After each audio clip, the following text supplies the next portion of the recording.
Christine Cornels, and we have a great show for you today with Top of the Morning. Thanks for joining us.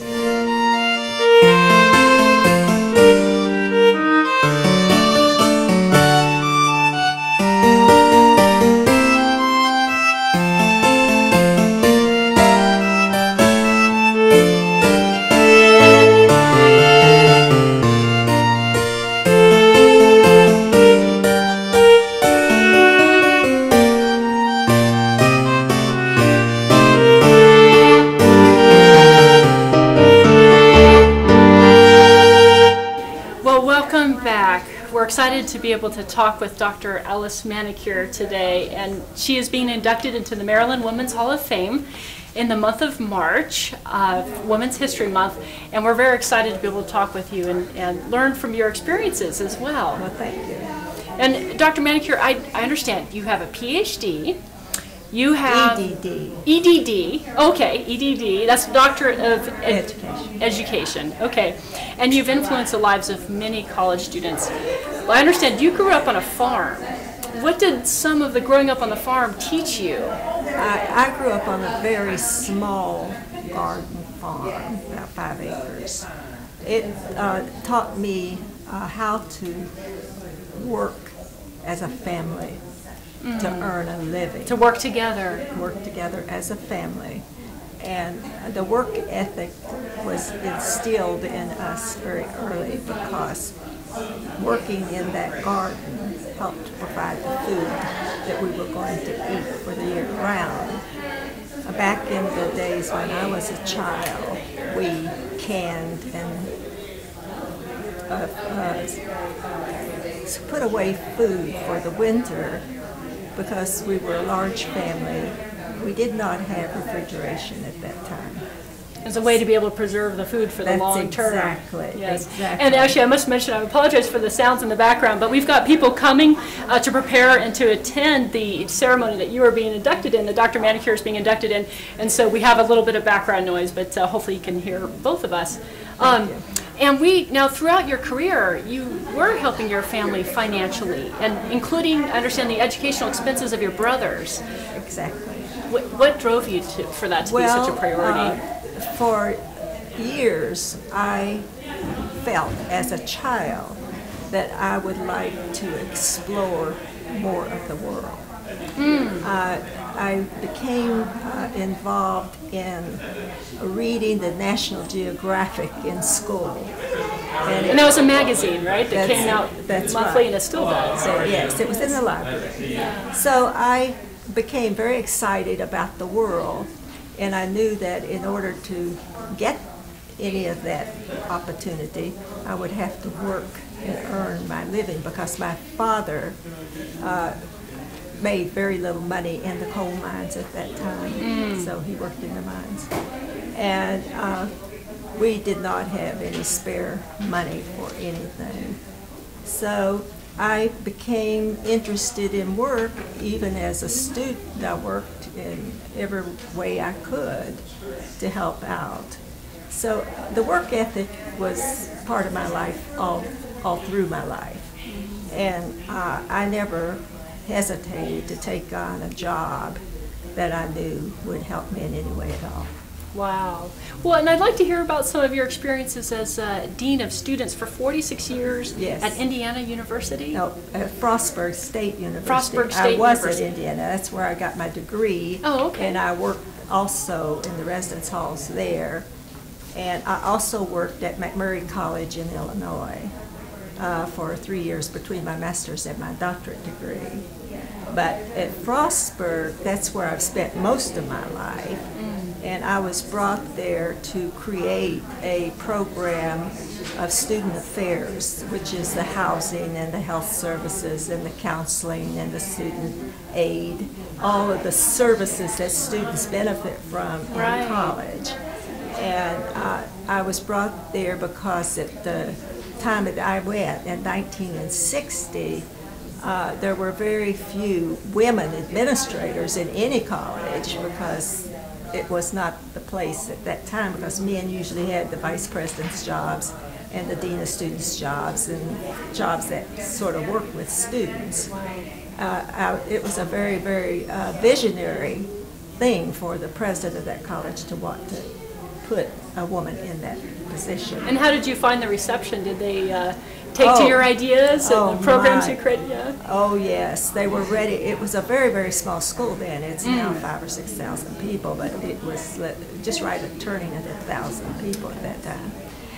Yes, they were ready for it because the president was bringing in a lot of students who needed residence halls to live in, and they needed the services. Well, those students turned out to be helpful to me because I had actually, at that time I was able to hire only one person to help me.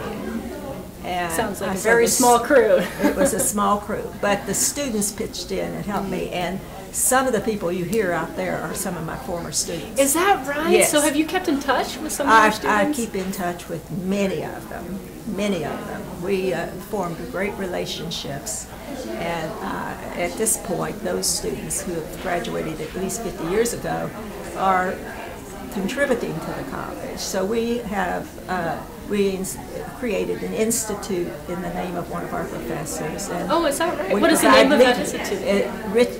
Richard Sloop Institute for Student Leadership Development. And so we we raise money for the college and to give scholarships and programs in student leadership.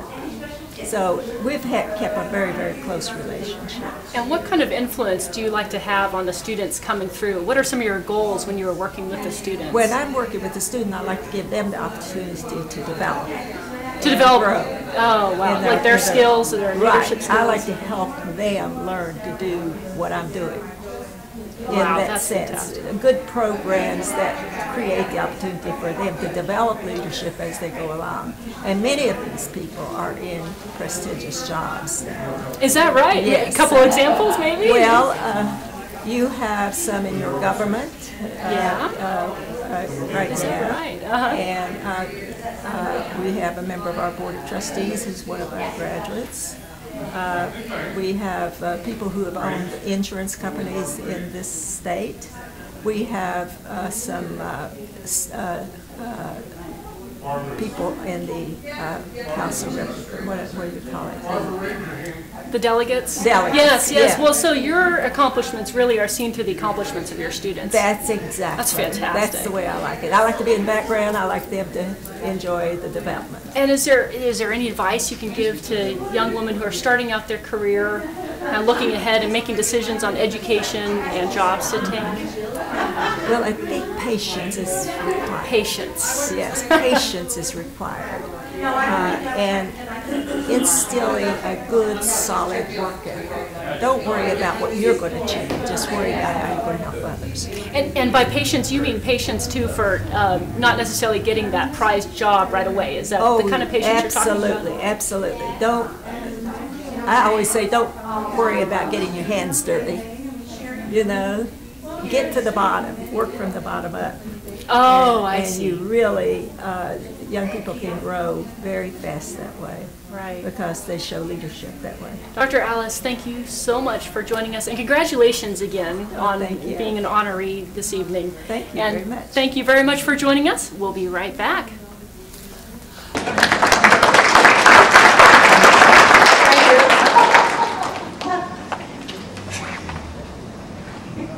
Good evening. Good evening. Author Diane Marie Child has said that a woman is full circle. Within her is the power to create, to nurture, to transform. These simple but powerful words aptly describe both the person and the power of the next recipient. Dr. Alice R. Manicure's humble background is both a tribute to her indelible belief in the power of human persistence and the enduring benefits which are derived from those who provide consistent encouragement and support. In Alice's case, she internalized the value of helping others in the same way that she had been supported during her formative years. And the end result is that she made an enormous impact on the lives of thousands of students. Alice Manicure is an accomplished professional a selfless individual, a tireless advocate of the product of education, students, and she is a spirited example of the extraordinary accomplishments performed by women. As the first female president of the National Association of Student Personnel Administrators, Alice Manicure never gloated on her ascension to the glass ceiling, but rather she chose to simply go about the business of directing this national association, and in the process of doing so, established a path for other women to follow. Her understated and always professional demeanor served as the perfect example for the countless individuals, both women and men, who have been nurtured by her during the past 5 decades. Alice Manicure's decision to remain at Frostburg State for the bulk of her career was intentional and reflects her love of a field that was constantly changing. She was invigorated by the struggle of leadership and the challenges it gave her every year. While Frostburg State University grew immensely in both size and academic complexity during her tenure, Alice maintained a highly personal approach in her life's work at that institution. She is a classic, hands-on leader who spent as much time at campus events, student meetings, and community functions in support of students as she ever did in her office.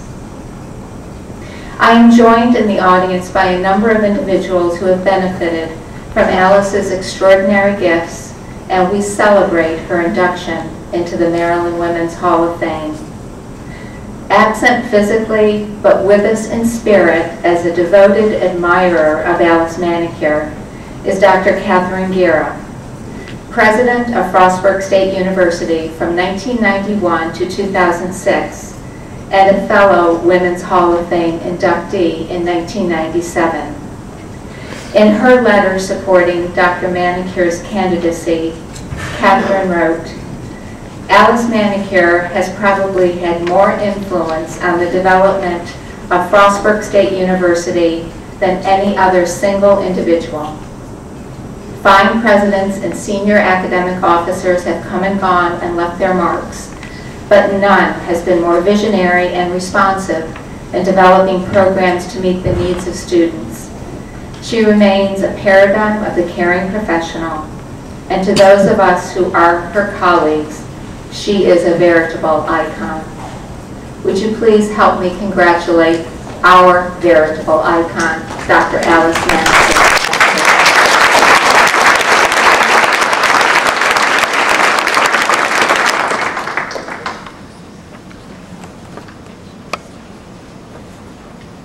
Thank you for giving me this privilege of standing before you. I don't like to be honored. I enjoy doing the work. So I've always felt that way, and I have achieved a lot of things in my life, but I just thought that was a better part of my job, is to do the work that would demand that. But I'm going to talk to you mostly about how I got to Frostburg, because I think it's an interesting story. As you heard, I worked at Frostburg for 46 years, and I also came there when women did not have chief positions in universities and colleges. But we had a president at that time, Dr. R. Boyne Artistry, who is not with us anymore. But he chose to take that little school, which is a teacher education college at that time, and he chose to expand it into a university. In so doing, he recruited students himself. He got to the point where he brought a large number of students, more than they had housing for students, and he also had brought a lot of women students to the campus. Formerly, it was locally housing for most of the people.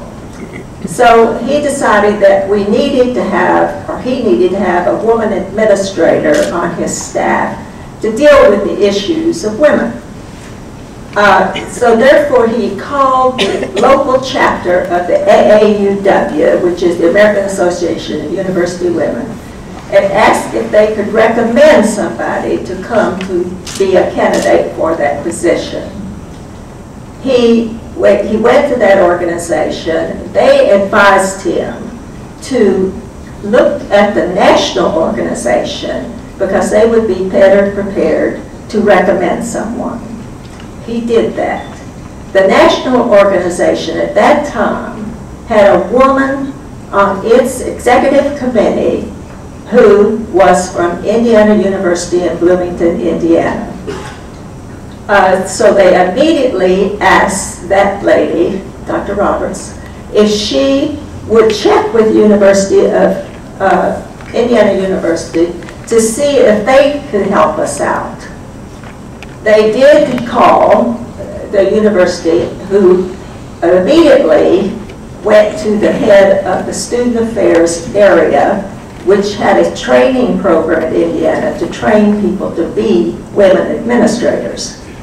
They, at that time, knew that I was getting my doctorate that year in May, and that between my master's and my doctorate degree, I had developed a program in student affairs for a small women's college in Illinois by the name of McMurray College in Jacksonville, Illinois. And so that, they felt, gave me some training for what I was going to do. While in Indiana, I prepared for the possibilities of doing a job like that. I also worked with the lady in charge of building the buildings. Frostburg was going into a program building residence halls, so they wanted somebody who could understand a blueprint and all the other things that goes with building a building. So this president called me. I never applied for the job. He called me to ask if I would come for an interview.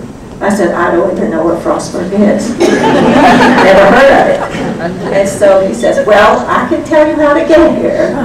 That time, I was as my introductory speech said, I came from a very, very, very poor background as far as financial things were concerned, and worked every penny of my way through school. But the point was that I was riding a bus. So to get to Frostburg, Maryland, I asked how you do that. And so he guided me to come through Pittsburgh, and also the little bus that was going to get me to Frostburg. He did that, and I sat in the bus station all night in Pittsburgh, and I finally got to Frostburg, and he met me at the bus. This was one afternoon because I was on my way to Philadelphia to attend a national meeting of women deans and counselors at that time.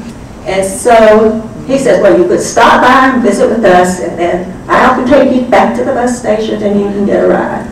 So that's what he did, and I visited with him for 3 hours. He was really, really, really interested in having me join him, so he offered me the position on the spot. I said, I don't want to take a position right now. I said, I want to be interviewed by other people. So he says, okay, you go to your meeting, and then when you come back, you can talk with me again. I did exactly that. I had several interviews in Philadelphia, but I just couldn't make up my mind because this man was so powerful. He had such a vision. He was ready for somebody to come and do something. And I sort of was ready for the job too. But anyway, we got together, and I did accept the job. I went there. He says, now we don't have an office for you. We don't have a room. We don't have furniture. I said, that's okay. Put me someplace. I'll deal with that. So that's exactly what I did. I had a room, and I took that. I said, are you going to let me hire anybody? He said, well, you can hire one person. I'm pleased to say tonight that one person stayed 4 years and helped me do a lot of things, who was a graduate of Ohio State University. She left me to go to law school. She graduated from law school. She went to Frederick, Maryland, and she worked with a law firm there for a number of years. She set up her own law firm, and today she is retired from that, and she's now the chief judge at the Orphan Court in Frederick, and she's here tonight. And Cleo Anderson, she's sitting in the back up there.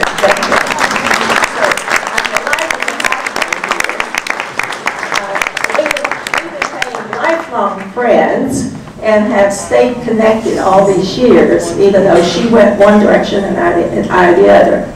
But I want to tell you why I think a little job in a little town gives one an opportunity to just really do a lot of things. And that little job is very good for someone who's eager and willing to reach out. I didn't just stay in Frostburg all the time. I did my work at Frostburg because I'm a single lady and I did my work. And if it took 24 hours, that's what I did, or 16 or whatever it took. But then I did other things also. I have served on the Board of Trustees at Berea College in Kentucky. Some of you may be familiar with that little school.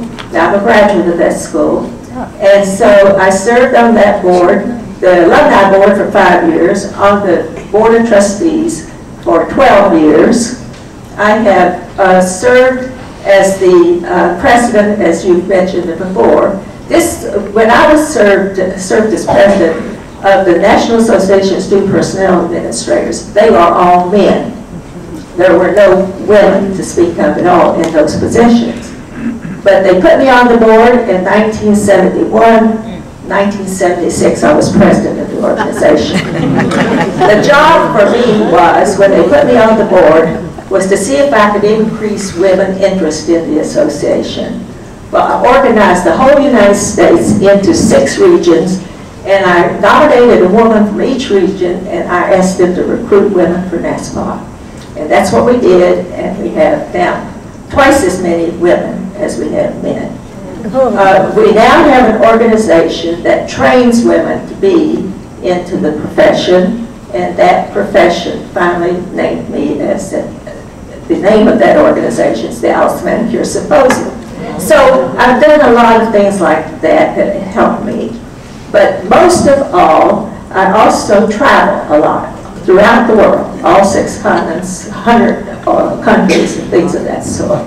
So I felt comfortable at Frostburg, and I watched it grow. I worked with the students, and I will sum it all up by saying, out of all of those experiences, the students were my life. The students were my life. Many of them are sitting in this audience tonight. Many of them are in your state government. Many of them are teaching your children, and they are doing very well in the professions that they chose to do, even beyond the fact when we were just a teacher's college. So those students highlight my life because I still stay in touch with them. I meet with the whole group of them every year that graduated in the 60s. I stay close to their life, to their children, and I enjoy them very much. And they help me do the work that I did until I could get the staff to do the work. So thank you very much for recognizing me. I really appreciate that. And I'm humbled by the thought.